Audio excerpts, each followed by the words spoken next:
guys, welcome back to We Watch Movie. I'm Mike. I'm Jay. And the Punisher.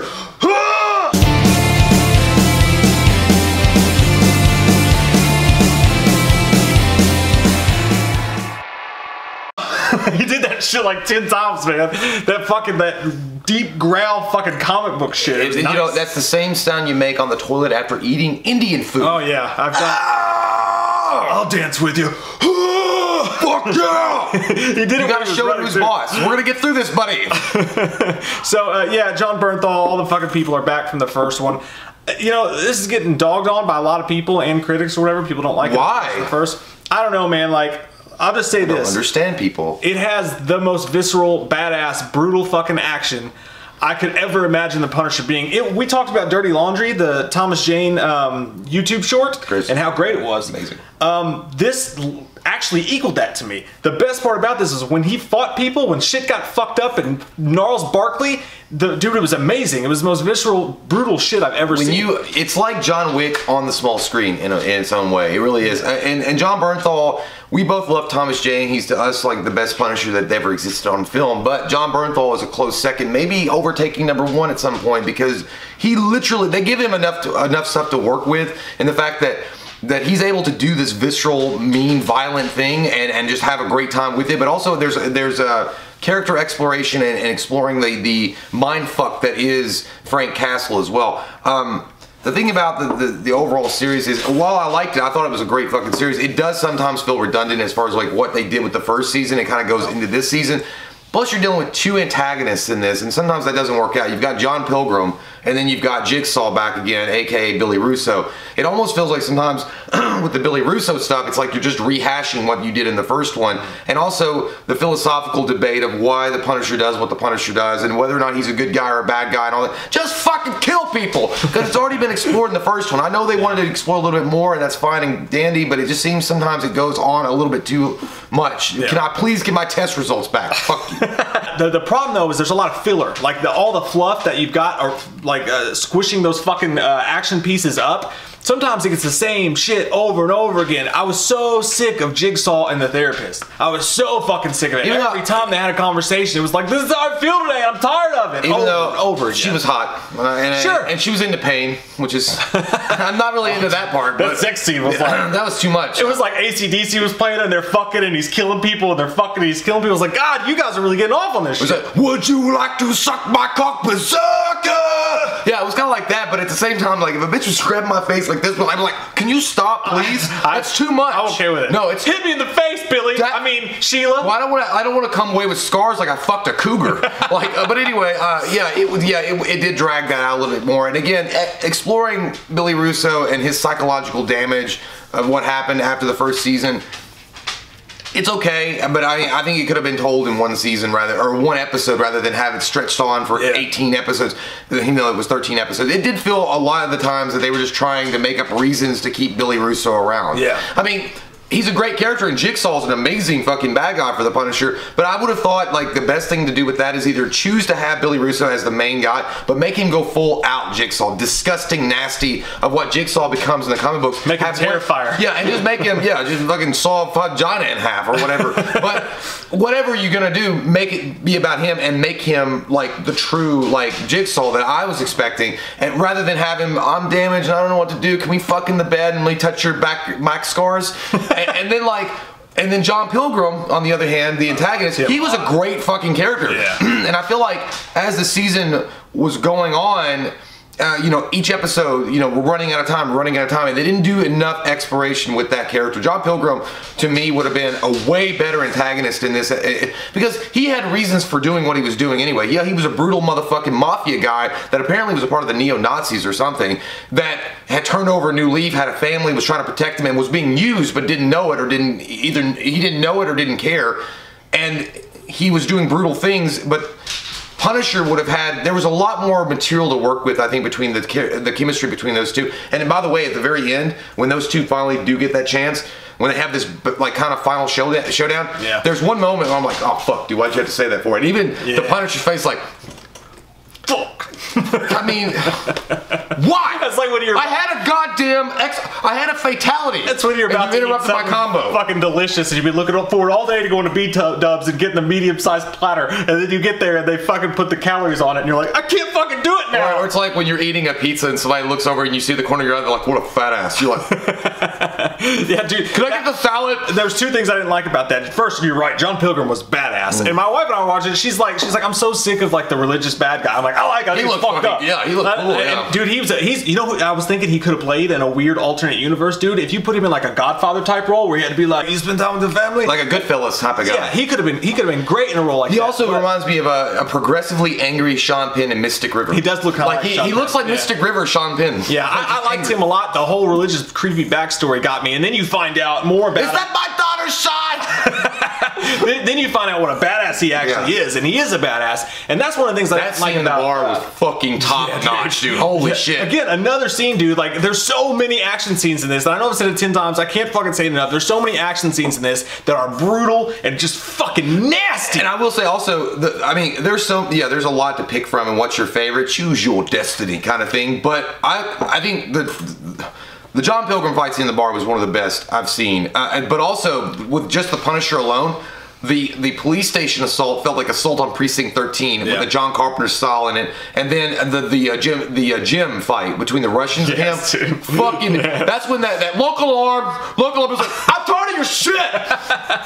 Yeah, dude. It's like it was fucking good. The thing with John Pilgrim that got me though was there was two things. It was what you said, where they almost fell in love with their villains a little bit too much, and towards the end they tried to turn them both into good guys for a few minutes, and I didn't like that at all. Especially not with the Punisher's villains. You want to fucking hate them because you want to see him seek vengeance on them. But the other thing I didn't like is it was kind of like by the time they both finally reached each other, they were both so fucked up and beaten down because dude John Bernthal gets the fucking kicked out of this a lot. But they were both so beaten down that it was like when you finally got to see Manny Pacquiao and Floyd Mayweather fight. Like, you're fucking old, man. Yeah. Pacquiao's leg went out. It wasn't the fight we asked for to begin with, but it was still cool and I still liked it a lot. The sub characters, I liked the young girl. I liked her a lot. I was tired of the whole several other side characters, both the cops. I was sick of their shit. Oh yeah, my Donnie and Fletcher. I don't know his fucking last name. It looks like a Fletcher. Mahoney.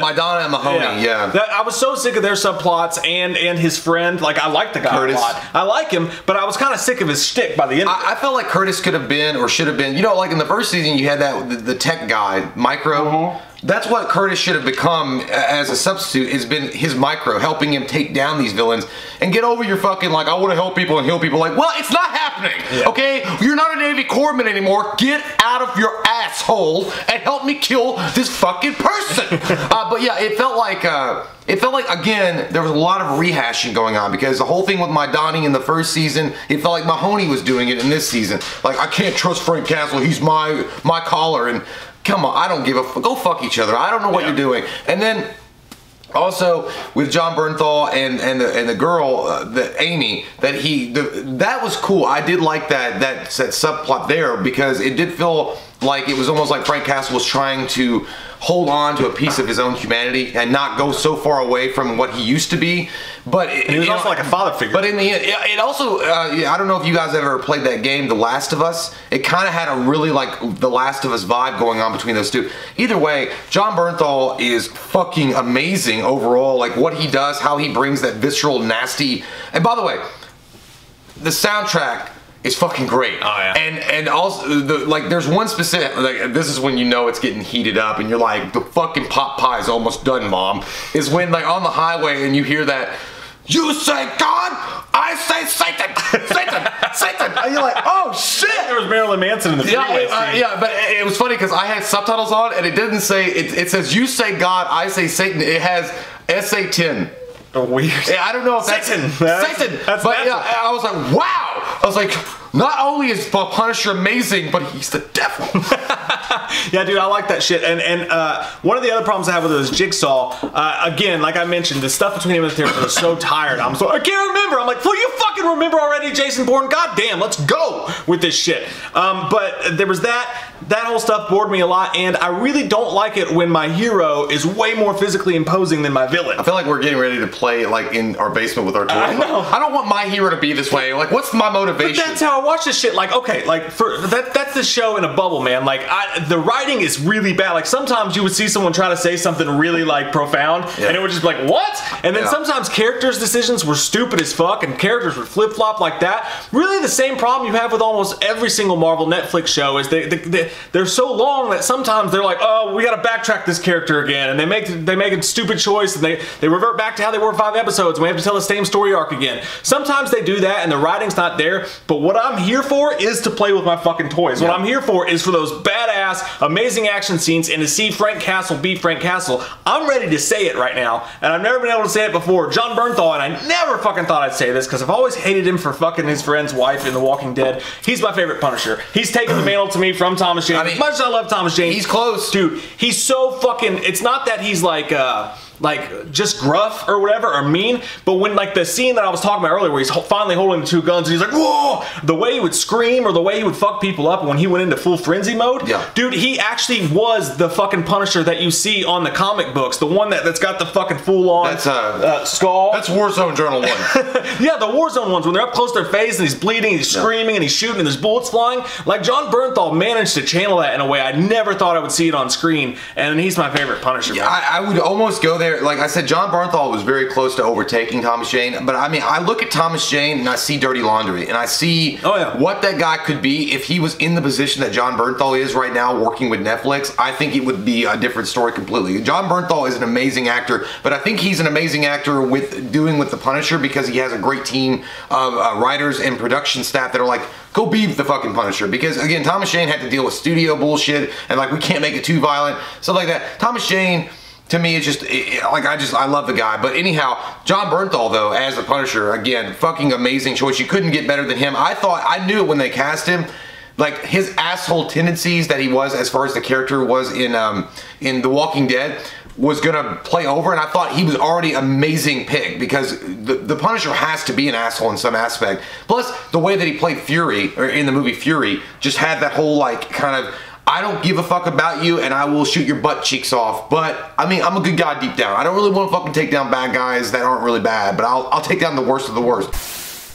I gotta say, the writing does suck, and there's a lot of fluff and filler, but dude, it delivered the Punisher I've always wanted to see. It's a 9 out of 10 for me. Like, I fucking love it. Well, I'm gonna give it the same score. I liked it just as much. I think, again, that it's not like there's a lot of rehashing going on from the first one, which is bound to happen when you have like 14 different writers working on one season of a show. I mean, that's just gonna happen. It's not like, it feels like a movie, but it's not. I mean, there's a lot of writers and a lot of different people's opinions of what the Punisher should be or how his attitude should be, and it changes from episode to episode. But the times that Jon Bernthal is in the scene and when he's owning it, when he is the Punisher, like, it's the most fucking fun you've ever had in your life. It's like being on that one ride and not vomiting. This is the only platform and the only medium I think that someone like the Punisher can shine, because he's never gonna make it on the big screen with fucking Marvel Disney. It's never gonna happen. You're never gonna get the same tenacity of what they're doing with the Punisher. Yeah, so let's all cross our fingers and hope they keep this shit around, even though let's play Tummy Sticks. I'll be in my room painting. Homo things. You just go right ahead, Toddy. Wonderful scallops. Absolutely. Touch that dial, turn me on, put a Punisher in your ass, oh, oh.